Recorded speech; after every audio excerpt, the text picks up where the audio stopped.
The Galactic Council chamber was the largest room ever built in known space.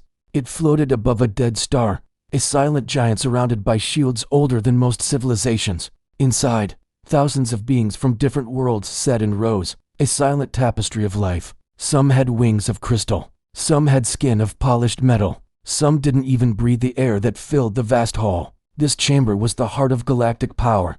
It decided the fate of stars and the future of species. But today, the chamber felt uneasy. At its very center stood a single human. He was small, almost insignificant compared to the towering figures around him. No armor, no weapon, just a simple dark suit and eyes that held an unnerving calm. His name was Ambassador Elias Carter, the last official voice of a world believed to be conquered. Around him, massive holograms flickered, displaying images of Earth. They showed burning cities, satellites shattered into orbital dust, and oceans lying still and silent. To the Council, it looked like a clear, decisive victory. Earth had been invaded. Earth had fallen, or so they thought. A tall, imposing alien with skin like liquid silver rose from the highest seat. He was High Arbiter Zyron, ruler of 7 star systems, and his voice boomed through the chamber, amplified by unseen technology. "Human," Zyron declared, "your world was given a chance to surrender. You refused.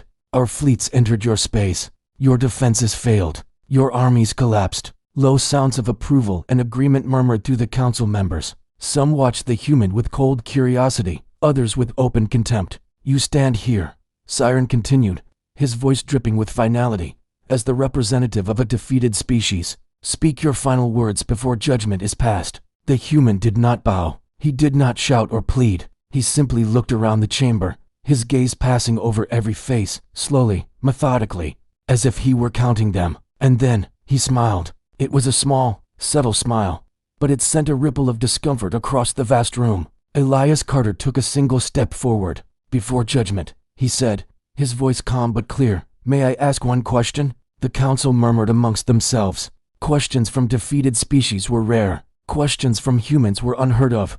High Arbiter Zyron hesitated for a moment, then gave a slight, condescending nod. "You may speak. Make it quick." The human raised his eyes, looking not at Zyron, but at the entire assembly. "If humans are so weak," he asked, "why did you need 43 fleets to invade one single planet?" The chamber went utterly silent. The low hum of the station's life support seemed to vanish. No sound. No movement. Several council members glanced at their data screens, their expressions shifting. Others stirred uncomfortably in their seats. 43 fleets. The number was correct, but it was classified, a detail that was not supposed to matter. Zyron's silver eyes narrowed into slits. "We do not explain military decisions to primitives." The human ambassador nodded slowly, as if accepting a perfectly reasonable answer. "Of course," he said. "Then allow me to rephrase." He paused, letting the silence stretch, growing heavier with each passing second. "If Earth was so insignificant," he continued, "why did your fleet specifically avoid landing near our mountains, our deep oceans, and our vast, empty lands?" Holographic screens flickered as technicians cross-referenced the statement. A few aliens gasped. The invasion maps, now highlighted, showed it clearly. Alien forces had struck hard at cities, ports, and communication hubs, but they had given immense regions of Earth a wide berth. Zyron's hand clenched into a clawed fist. "Coincidence?" The human smile finally faded, replaced by something colder. "Coincidence," Elias repeated, tasting the word. "That's interesting, because where I come from, we call that fear." A low wave of shock, of disbelief, moved through the chamber. "Fear? From the combined might of the galactic empires? Impossible." The High Arbiter slammed the base of his ceremonial staff into the floor, the sound cracking through the tension. "Enough. Earth's resistance was crushed in 3 cycles. Your satellites are gone. Your fleets have been turned to dust." Elias Carter looked up at the massive, burning hologram of his homeworld. "Destroyed?" he asked softly. With a simple, almost casual hand gesture, he activated a small device on his wrist. Suddenly, new signals flooded the council's displays. Alerts blared. Energy spikes of unknown origin, hidden transmissions, undecipherable codes. A council technician, a being made of crystalline structures, stood up in a panic. "High Arbiter, these signals, they are human, but they are coming from inside our secured, monitored space." The murmurs turned into shouts. "That's impossible," one member cried out. "Our sensor nets would have seen them." Zyron turned sharply toward the human, his authority wavering for the first time. Explain this. Elias remained perfectly calm. You saw what we wanted you to see, he said. Burning cities, broken ships. You saw our loud, broadcasted fear. He took a slow breath, letting the words sink in. You never asked why Earth went quiet so fast. You never asked, he continued, his voice dropping slightly, why our last transmissions were not cries for help, but complete and total silence. On the main screen, the view of Earth zoomed in. Beneath the rubble of the destroyed cities, deep underground, vast networks began to glow, revealing themselves for the first time. Bunkers miles deep, automated factories churning out unseen technology, shielded data centers hidden prepared, ancient in their design. High Arbiter Zyron whispered, the sound barely audible but felt by all. This level of preparation, it is not possible for such a young species. Elias finally looked directly at him, his gaze piercing. We are young, he confirmed, and that is why we learned so quickly from the mistakes of others. A council elder, a being so old her form seemed to flow like sand, spoke for the first time. Her voice was slow, heavy with the weight of millennia. Human, are you saying the invasion failed? Elias shook his head. No, he replied, a chilling finality in his tone. I'm saying the invasion began something that you do not, and cannot, understand. He stepped back, folding his hands calmly behind his back. You came to our world to conquer, he said.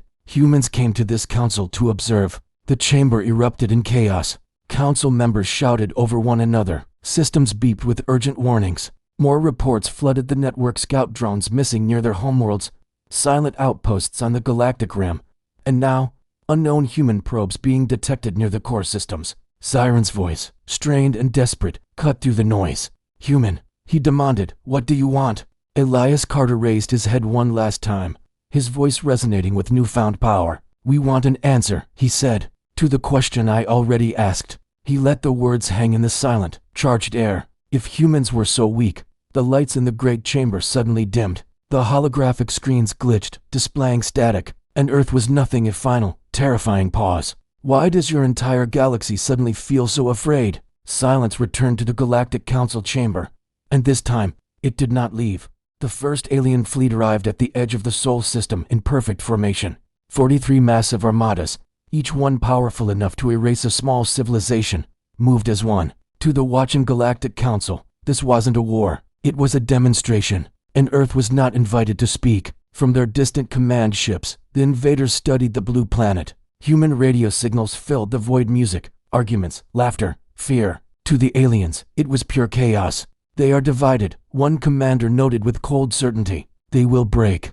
The order was given. The invasion began with light. Human satellites vanished in silent, brilliant flashes. Communication relays disintegrated into drifting clouds of metal dust. Across the globe, the sky filled with fire as alien weapons struck from orbit. Power grids collapsed. Cities went dark. On distant worlds, the Galactic Council watched the live feeds with calm, academic interest. Observe how quickly they fall, an elder remarked to the assembly. But on Earth, something strange was happening. Human governments did not bicker. They didn't beg for mercy or issue futile threats. Instead, every nation on the planet executed the exact same plan at the exact same time. Within hours, civilians disappeared from the sprawling cities. Trains moved through the darkness without lights. Highways cleared without a hint of panic. Deep underground, shelters sealed their doors, opening across the planet in a silent, synchronized ballet of survival. Even the aliens noticed the unnerving speed. This evacuation rate is abnormal, a sensor officer reported, a flicker of confusion in his voice. Fear makes them run, the commander replied, dismissing the anomaly. But the human cities did not scream. They went quiet. Alien ground forces descended, landing where they expected, the fiercest resistance capital cities, military bases, spaceports. They found empty streets and silent buildings. Flags still waved from their poles. Screens still glowed with abandoned advertisements. But the humans were gone. This is strange, another officer said, his voice echoing in an empty plaza. Where are their armies? The answer came not with a roar, but with a whisper. Small human units began to appear at the frayed edges of the invasion zones. They weren't large forces, not armored divisions, just small, elusive groups. They would strike a supply line, and then vanish. They disabled sensor rays, then melted back into the landscape. They never stayed long enough to be cornered, never fought long enough to be destroyed. The alien commanders laughed. Guerrilla tactics, one scoffed, a clear sign of weakness. The last resort of a broken people. But the pinprick attacks continued, day after day. Human weapons were ancient by galactic standards, yet they worked in ways alien technology simply wasn't designed to counter. Human missiles had no energy signatures for their sensors to lock onto. Human drones flew too low, hidden beneath the resolution of orbital scans. Human signals were cleverly disguised, buried deep inside terrestrial noise. Each time the invaders adapted, the humans changed their tactics. Each time the aliens advanced, something intangible delayed them. Why are they not defending their cities? A puzzled council observer asked from light years away. The answer arrived when an alien battalion finally pushed deep into the heart of a major city. They found traps. Buildings collapsed in meticulously controlled demolitions, funneling troops into kill zones. Streets flooded on command, turning transportation corridors into impassable canals. Entire districts became logistical nightmares, impossible to secure, impossible to hold. The humans never tried to win back the city. They were just trying to waste time. Every hour the invasion dragged on cost the invaders fuel. Every day stretched their supply lines thinner and thinner. Every week on this frustrating planet created new, unforeseen problems. The alien fleet command began to feel an unfamiliar emotion, irritation. This planet is inefficient, the Supreme Commander declared. End it. The orbital strikes intensified. Cities that were once beacons of culture burned. Ancient forests turned to black ash. The horrific images were broadcast across the galaxy as undeniable proof of a swift and total victory. But behind the curtain of fire, humanity was watching. Deep underground, in shelters built decades before anyone knew we weren't alone, human leaders studied alien movements. Advanced artificial intelligence systems mapped enemy behavior, predicting their next steps with terrifying accuracy. Scientists in hidden labs analyzed captured alien debris, reverse engineering the technology of their would-be conquerors. Humanity wasn't fighting to win, not yet. Humanity was studying, far out in the cold, dark void. In the forgotten regions of the solar system, silent human stations began to activate. Old asteroid mining platforms revealed hidden weapon systems. Deep space research vessels changed course, their new trajectories known only to their silent crews. No alien sensor detected them. They were ghosts in the machine. Back on Earth, the alien ground troops began to feel something else unfamiliar. Exhaustion. Their technology was superior, but it depended on constant supply and perfect coordination. Earth disrupted both. The planet's weather interfered with their sensitive machines. The unique human environment caused biological damage to the alien soldiers. The planet itself seemed to fight back. Unpredictable storms destroyed landing zones. The vast ocean swallowed entire ships. Towering mountain ranges blocked their scanners, creating blind spots the humans exploited with deadly precision. Earth was not a passive world. It was hostile. An alien general, weary and frustrated, sent a priority report to the Council. Earth is resistant, he admitted, choosing his word carefully. The Council dismissed it. They are losing, came the confident reply. Look at the ruins. The general did not argue, but he watched the numbers. Human casualties were tragically high, but human resistance never collapsed. There was no surrender signal, no final, desperate message, no plea for mercy. Just a growing, unnerving silence. And silence, the general was beginning to realize, was the most dangerous sound of all. Then came the first real shock. A forward alien operating base vanished. Not destroyed. Vanished. There was no explosion, no debris field, no energy signature. Just empty space where a fully supplied, heavily defended base had existed moments before. The sensors showed nothing. A human weapon? The fleet commander demanded. No known energy trace. The sensor officer replied, his voice trembling. Then another base went dark, and another. The vast alien fleets tightened their formation, a subconscious gesture of defense. Drones spread outward in desperate search patterns. Patrols were doubled, then tripled. A cold, creeping fear began to seep into the command decks, slow and unwanted. They are not running, the general whispered to himself, staring at the blue marble that had become his obsession. They are preparing. Above the planet, the alien fleet still looked victorious. Below, the world burned, but humanity was not dying. Humanity was learning how the galaxy fought its wars, and the galaxy, in its arrogance, had no idea it was being studied. Far away, in the gleaming Galactic Council chamber, new data began to arrive. It was incomplete, delayed, and deeply disturbing. And for the first time since the invasion began, the Council stopped celebrating. They looked at the silent, burning planet on their screens, and a new thought began to dawn. Earth had not fallen. It had just closed its doors. The Galactic Council was convinced that power meant size. Bigger ships, stronger weapons, faster engines. But humans, they had a different definition. Humans believed power meant choice. On Earth, the invasion had entered its second phase. The skies belonged to the aliens. Their colossal fleets hung above the planet like a new constellation of metallic stars. From the quiet of orbit, it looked like a total, undeniable victory. Down on the ground, however, the reality was something else entirely. Human resistance wasn't what the invaders expected. There were no grand armies gathering for a final, glorious charge. No long, entrenched battle lines stretching across continents. No heroic last stands to be immortalized in songs. Instead, the humans fractured. They split themselves into hundreds, then thousands of small, agile groups. Each one had a simple, three-part mission: survive, observe, delay. The alien commanders, products of a rigid military doctrine, searched desperately for the human command center. They scanned for the central nervous system of the resistance, the one decisive target that would end it all. They found nothing, because human leadership was everywhere and nowhere at the same time. It was a distributed network of will and purpose. Imagine this: a tiny human unit,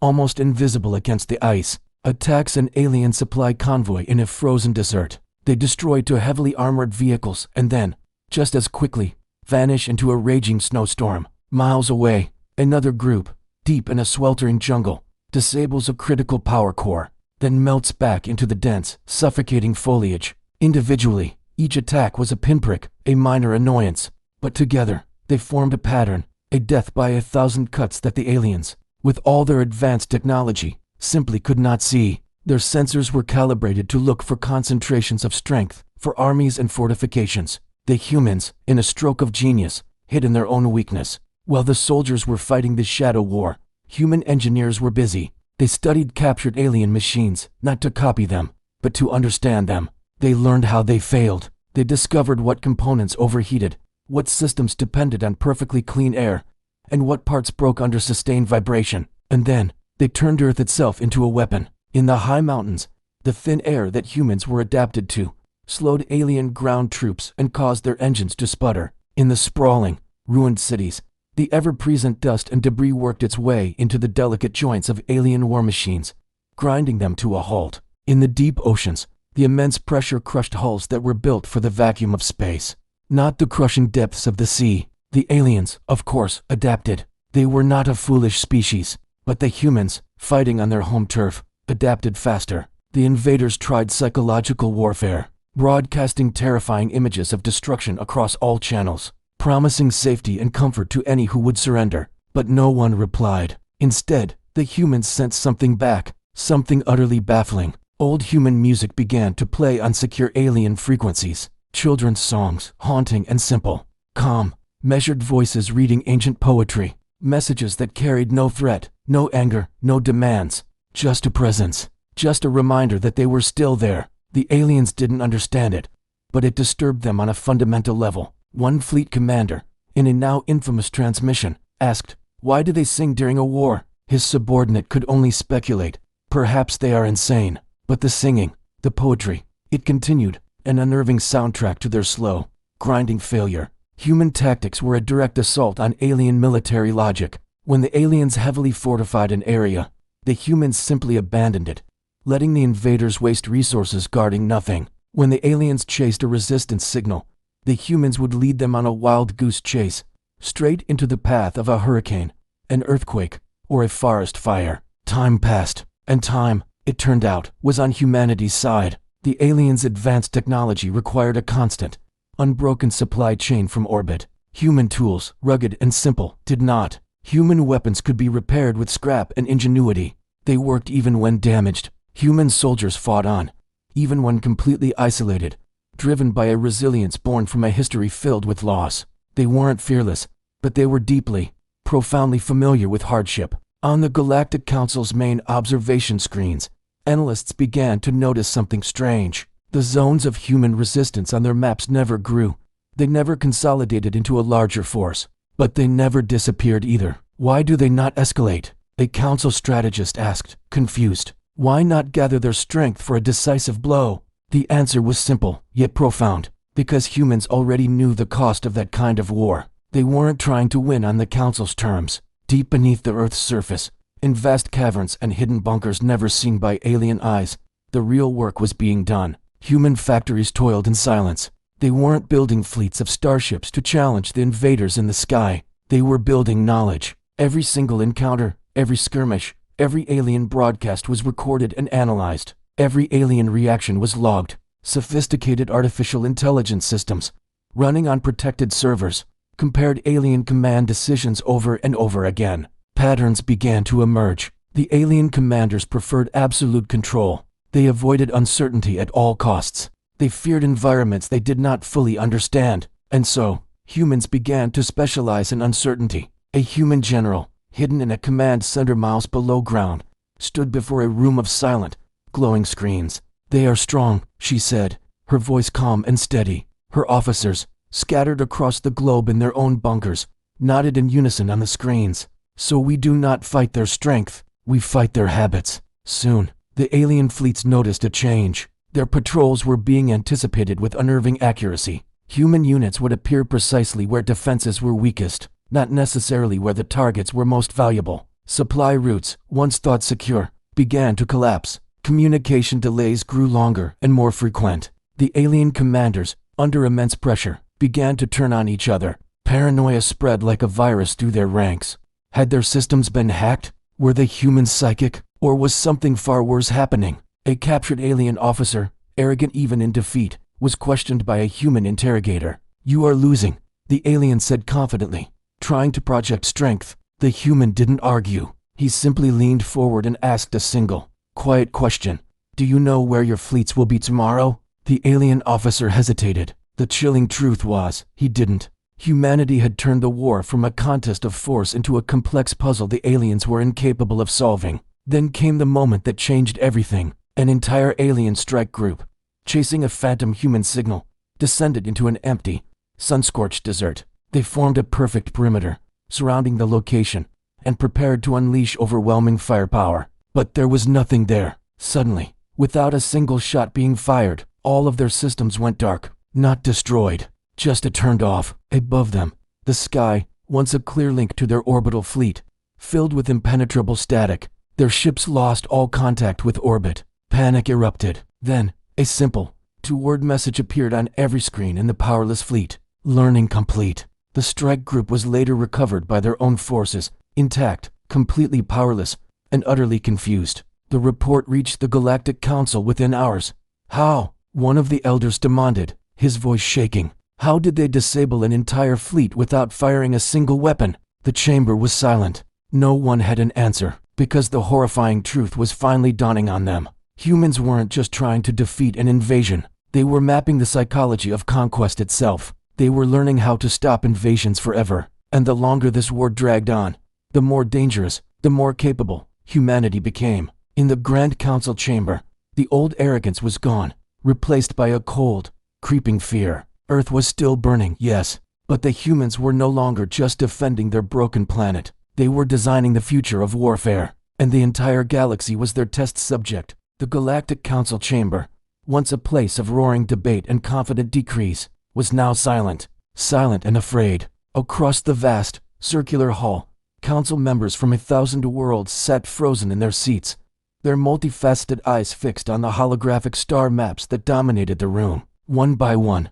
borders flickered and died. Outposts, once reliable beacons of galactic order, stopped responding. Entire patrol fleets, bristling with the might of established empires, simply vanished without a single distress call or sign of battle. And at the center of it all, on the speaker's dais, stood the human ambassador, Elias Carter. He didn't move. The faint, polite smile he usually wore was gone, replaced by a calm, almost tired expression, as if this moment was not a surprise, but an inevitability he had long awaited. High Arbiter Zyron, his reptilian form tense, was the first to break the suffocating silence. "These incidents," he said, choosing his words with immense care, "are coincidences, system failures, unfortunate, but nothing more." Elias Carter finally raised his eyes, his gaze sweeping across the anxious assembly.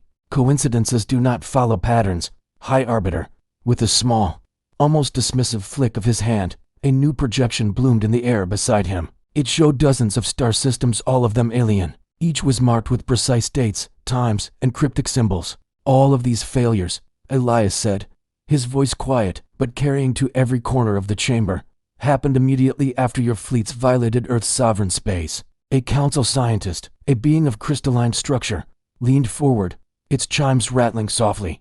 That is impossible. Your species had no access to our territories, no means of projection. Elias gave a slight nod. Correct. We had no access. He paused, letting the statement hang in the air. So we built access. A wave of murmurs, like fire through dry grass, swept through the chamber. You are lying, one counselor hissed, its voice a sharp rasp. Your species had barely reached its own moon when this war began. Our probes documented your primitive state. Yes, Elias agreed calmly. That is what you measured. He took a step forward, his shadow falling over the glowing map. You measured our speed, he said, his voice beginning to harden. You measured our weapons. You measured our ships. He looked directly at the High Arbiter. You never measured our intent.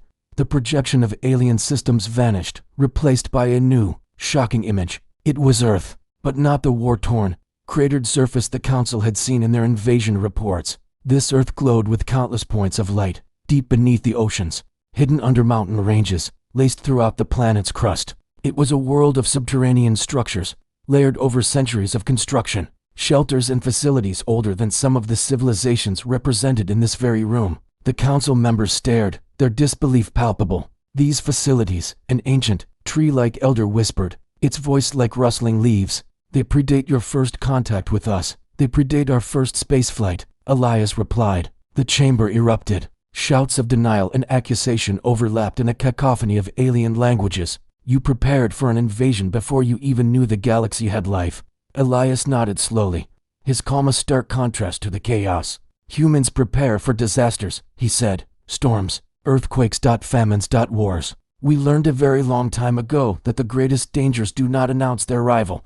High Arbiter Zion slammed his fist on his console, rising abruptly. You expect us to believe Earth, the world we are currently occupying, was not your core world, your seat of power? Elias met his furious gaze without flinching. Earth is our home, he said, his voice resonating with a strange mix of sorrow and pride. It was never our final line of defense. The words struck the assembly like a physical blow. A council analyst, its face a mess of trembling tendrils, spoke the fear that now gripped them all. Then, where is your military center? Your command? Elias Carter was silent for a long moment, letting the question echo. Then he answered, his voice low and clear. Everywhere you did not look. As the invasion of Earth had continued, the alien commanders on the ground grew increasingly desperate. They sent urgent, almost pleading requests for reinforcements. Their supplies ran low. Their advanced systems failed with alarming frequency. It wasn't that human resistance was growing stronger, it was that alien control was growing weaker, dissolving like sand through their claws. Above Earth, the combined fleets of the galaxy were still a formidable, seemingly invincible force. But beyond Earth, in the silent, vast emptiness of deep space, something else was happening. Human signals began to appear where none should exist. Not fleets, not weapons, just the observers. Tiny, unassuming probes, listening stations disguised as debris, sentinels that rode the solar winds of distant stars and hid within the chaotic noise of asteroid fields. The galaxy was full of noise, a constant chatter of data and energy, and humanity had learned how to hide inside it. A council general, a veteran of 100 campaigns, whispered in dawning horror. They used the invasion as cover.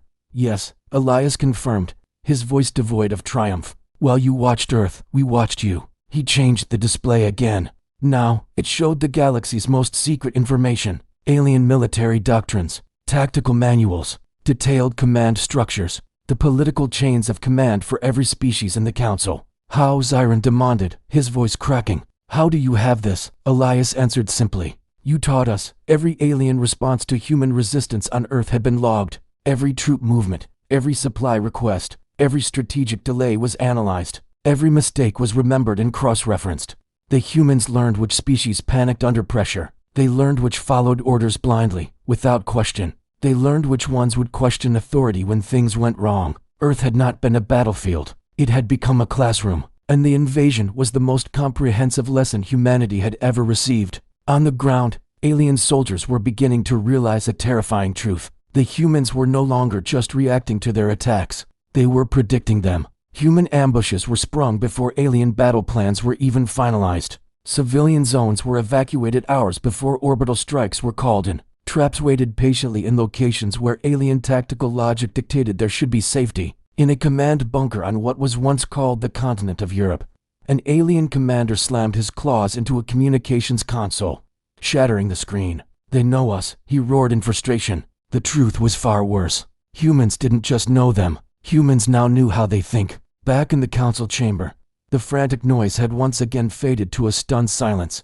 A senior elder, one who had witnessed the rise and fall of empires, finally gave voice to the question that hung like a shroud over them all. Human was Earth sacrificed? The room froze. For the first time, a flicker of emotion crossed Elias Carter's face. He closed his eyes for a moment, a brief, deep sadness. "No," he said quietly, opening them again. Earth volunteered. Shock, pure and absolute, rippled across the chamber. "We chose Earth," he continued, "because we understand loss. We understand recovery. And above all, we understand how to endure. You believed that suffering would break us," he said, his voice growing stronger. "But you misunderstood. Suffering is how humans adapt." And in that moment, the Galactic Council finally understood their colossal mistake. Earth was not bait for conquest. It was bait for exposure. It was the place where the galaxy was invited to come and reveal its true nature, its tactics, its weaknesses, its soul. Siren's voice, once so full of authority, now trembled with fear. What happens now?" Elias Carter looked around the great chamber, meeting the gaze of every single alien representative. "Now," he said, his voice as cold and vast as the space between stars, "humanity decides how much of what it has learned it will use." And as if on cue, alarms began to sound throughout the council citadel. Not one alarm, dozens. Alarms from multiple borders. Alerts from multiple, disparate systems. Simultaneous, catastrophic failures. The council finally understood the final, terrible truth. Earth had not been humanity's shield. Earth had been humanity's test. And the galaxy had passed poorly. The Galactic Council chamber had seen it all: supernovas, galaxy-spanning wars, the rise and fall of empires. But it had never, ever been this quiet. Outside, alarms shrieked, a symphony of chaos growing louder by the second. Yet inside, not a soul moved. Every single council member, from every corner of the known universe, stared at the human ambassador, Elias Carter. The truth, once a shadowy secret, was now sitting right there in front of them, plain as day. High Arbiter Zyron was the first to break the deafening silence. His voice, usually a commanding boom, was a low, strained whisper. "You used Earth as a test," he accused, the words hanging heavy in the air. "You allowed billions to suffer." Elias Carter didn't even flinch. He met the Arbiter's gaze, his own expression unreadable. "We allowed ourselves to suffer," he corrected. "There is a difference." Those words didn't land like an angry retort. They cut deeper, like a shard of ice to the heart. Another counselor, from a species famed for its cold logic and iron control, rose to his feet. Even his voice trembled with an emotion his people rarely showed. "You studied us during an invasion of your own world." "Yes," Elias said, his voice flat. The counselor pressed on. "You learned our strategies." "Yes." "You mapped our borders." Elias paused for just a moment, letting the accusation settle. "We mapped your habits," he clarified. "Borders change, habits do not." Just then, the entire chamber shook, a tremor caused by the sheer volume of incoming reports. Panic started to bubble. Entire fleets were issuing emergency recall orders. Others had simply vanished, their transmissions cutting out mid-sentence. A technician, his face pale, cried out, "Multiple defense networks are offline. There's no sign of an attack. They are simply not responding." The cry echoed through the chamber. "How?" someone shouted from the back. Elias glanced at the frantic data streams flooding the main screen and gave a single, slow nod. "Because they were never meant to fight humans," he explained, his voice chillingly calm. "They were meant to fight enemies who think like you." A wave of understanding, cold and terrifying, washed over the council. They had been outmaneuvered not on a battlefield, but in a way they couldn't even comprehend. Meanwhile, back on Earth, the invasion was collapsing. The alien ground forces found themselves in control of ruins, not cities. They held empty territory, not a conquered world. Their supply ships were catastrophically late. Their communications, once instantaneous, now lagged by seconds, then by minutes. The human resistance, which had fought so fiercely, didn't escalate their attacks.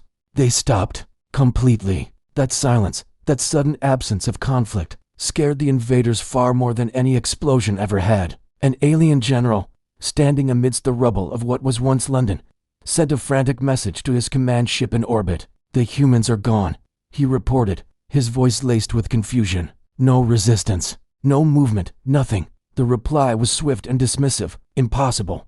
But it was true. Humans had vanished from the battlefield. They weren't dead. They had simply withdrawn, deep underground, in hidden command centers shielded from any form of detection. A massive shift was underway. Phase 1 operations were declared over. The primary objective data collection was complete. Earth, the sacrificial lamb, had provided everything humanity needed. Now, the rest of the galaxy was about to feel the consequences. Back in the council chamber, Elias spoke again into the stunned silence. "You asked why Earth went silent," he said, his voice resonating with newfound authority. "This is why." A new projection materialized in the center of the room, replacing the chaotic streams of data. It showed ships, human ships. But these weren't the massive, clumsy battleships the galaxy was familiar with. These were small, dark, hyper-efficient vessels, spread out across dozens of systems simultaneously. They were already there.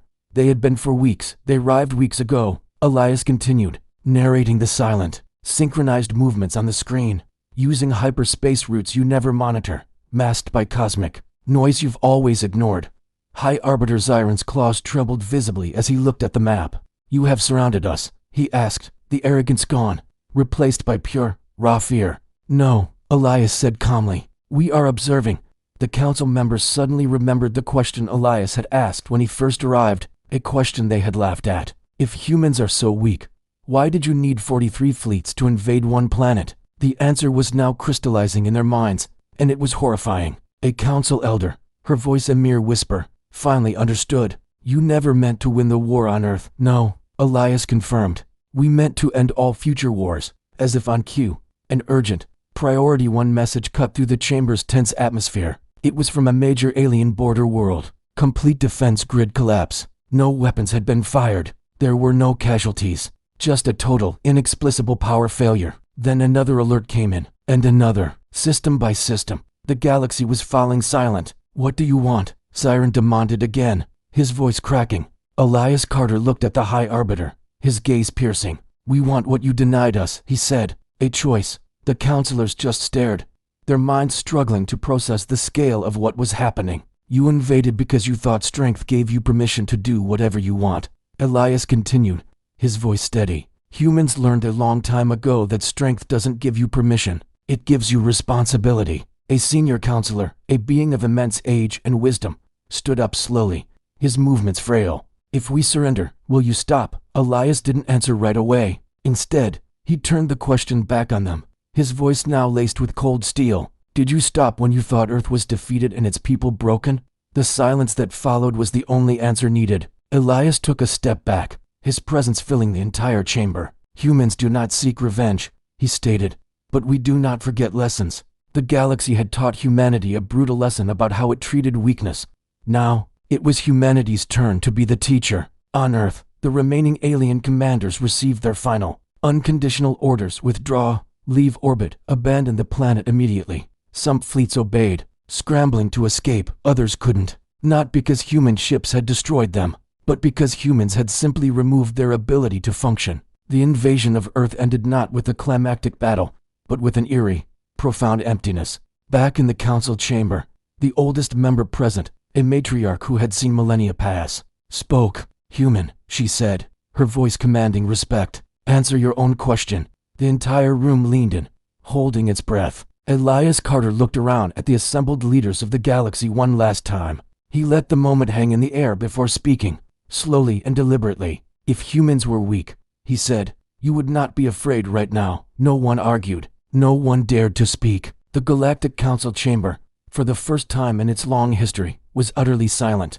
because the question had finally been answered, and the answer terrified them all. The Galactic Council chamber, once the very center of power, now felt suffocatingly small. Outside the shimmering energy shields, the galaxy was unraveling. Systems weren't just falling. They were simply going dark, consumed by an unnerving silence. Entire fleets, dispatched with purpose, were returning to their homeworlds without orders, their crews rattled and their missions abandoned. The borders that had defined empires for millennia were now nothing more than faint lines on obsolete maps. Inside the chamber, the assembled council members, beings of immense power and ancient lineage, confronted a truth they had spent generations avoiding.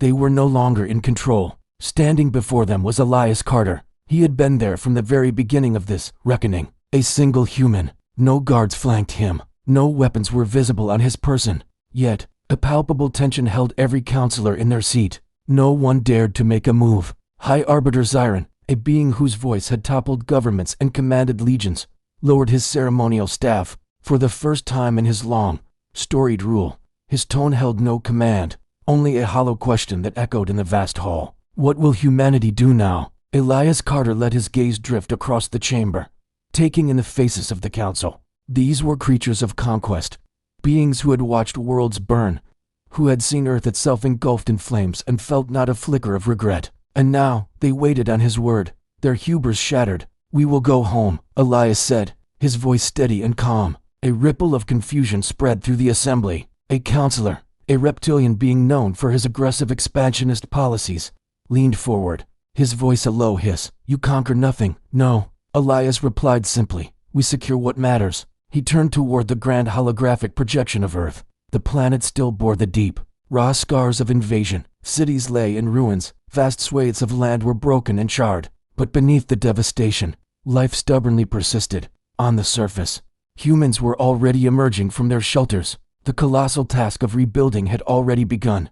You invaded our world, Elias said, his voice even, betraying no anger. You wanted to test our limits. He paused, letting the weight of his next words settle. You found them. The council had braced for fury, for demands of retribution, for the righteous anger of a species pushed to the brink. What they heard instead was an unshakable resolve. Humans do not rule through fear, Elias continued. Fear is a fleeting emotion. It fades. We rule through memory. A senior counselor, her ancient eyes narrowed, leaned forward. Is this a threat? Elias slowly shook his head. No, this is a warning. And as he spoke, a new kind of silence began to spread across the galaxy. This time, it was a silence of human design. Across thousands of light years, human ships began a coordinated withdrawal. Deep space listening posts powered down. Communication signals, once a constant hum in the void, faded one by one. Humanity had seen enough. They were choosing to disengage. On Earth, the last of the alien occupation forces completed their hasty evacuation. They left behind a graveyard of advanced machinery, powerful weapons, and the ruins of a war they had started, but could not finish. The humans didn't chase them. They didn't fire a single parting shot. They just watched them leave. On a hill overlooking the skeletal remains of a once great city, a human soldier watched the last alien transport vanish into the upper atmosphere. He lowered his rifle. Beside him, someone whispered, "It's over." The soldier shook his head, his eyes fixed on the empty sky. No, it's remembered. Back in the council chamber, the silence was finally broken by the oldest elder present, a being of immense wisdom and foresight. Human, she said, her voice raspy with age. The galaxy has never faced a species like yours. Elias met her ancient gaze. We know, he said. That is why we survived ourselves. The council voted that day. It wasn't a vote born of unity or shared purpose. It was a vote born of a cold, creeping fear. Earth was unanimously declared a protected world. All of human-controlled space was officially marked as forbidden territory. Any unauthorized entry, any act of aggression, would be considered a direct threat to galactic stability. It was the fastest, most decisive resolution in the Council's entire history. Elias Carter did not stay to celebrate the hollow victory. He turned and walked toward the massive chamber doors. As his hand touched the panel, High Arbiter Zyron's voice called out one final time. Human, if we had not invaded, what would your species have become? Elias stopped, his back still to the council. He thought of Earth. He thought of its endless cycle of wars, its self-inflicted pain, its stubborn, illogical hope. We would have remained quiet, he said, his voice barely above a whisper, curious, careful. He glanced back over his shoulder, his eyes locking with the Arbiter's. You forced us to learn faster. With that, he stepped out, and the doors hissed shut behind him. For a long time, no one in the Galactic Council chamber spoke. They remained seated in a stunned silence, surrounded by the holographic projections of a galaxy that suddenly felt infinitely larger and profoundly more dangerous. Because somewhere out there, Among the quiet stars was a species that had demonstrated something truly terrifying. They could lose. They could suffer unimaginable pain. They could watch their world burn to ash. And still, they could choose restraint. Humanity did not conquer the galaxy. They didn't need to. They made the galaxy stop and think. And in the silence that followed, that proved to be a far greater power. Far away, on a healing Earth, the sun rose over rebuilt cities and scarred but fertile lands. Children played near the entrances of the very shelters that had saved their lives, their laughter a testament to resilience. Round fires and in newly built homes, humans told stories not of victory, but of survival. Above the planet, the sky was finally clear. No fleets patrolled the orbits. No orbital weapons platforms hung like stars of death. There was just space, vast and silent. But the galaxy would never forget. The beings who had once looked upon humanity with contempt would carry a new truth in their hearts. Humans were not strong because they won wars. They were strong because they endured them. And a question, born in the terrified silence of the Galactic Council, would echo through the cosmos for eternity. If humanity was so weak, why did the galaxy learn to fear them? Thank you for watching. If you enjoyed this story, be sure to like this video and subscribe to the channel for more content that explores the vast possibilities of science fiction. We'll see you in the next one.